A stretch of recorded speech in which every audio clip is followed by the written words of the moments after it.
To add a subdomain using Namecheap, follow these steps. First, log into your Namecheap account and navigate to the Domain Manager section.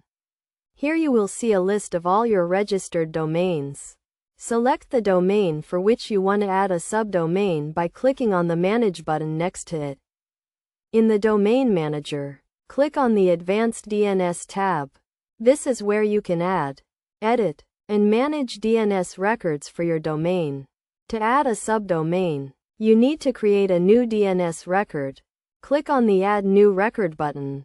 You will see several record types to choose from, including A, quadruple A, CNAME, MX, and more. For a subdomain, you typically need to create an A record or a CNAME record.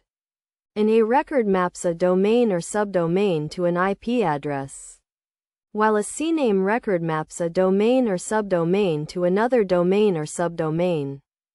Let's say you want to add a subdomain called blog to your domain example.com. If you want to point your subdomain to a specific IP address, create an A record. Enter the subdomain name in the host field. Select a record from the Type drop-down menu, and enter the IP address in the Value field. If you want to point your subdomain to another domain or subdomain, create a CNAME record. Enter the subdomain name in the host field. Select CNAME record from the Type drop-down menu, and enter the target domain or subdomain in the Value field.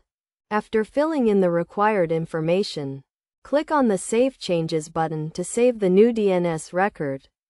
It may take some time for the changes to propagate globally, usually up to 48 hours.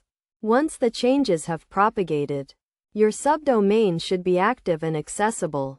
It's essential to note that the process may vary slightly depending on your specific needs and the type of hosting you have. Always check with your hosting provider for specific instructions if you're unsure. Additionally, make sure to test your subdomain after setting it up to ensure it's working correctly and resolving to the correct IP address or domain. By following these steps, you should be able to add a subdomain using Namecheap. Remember to keep track of your DNS records and update them as needed to ensure your subdomain remains active and accessible.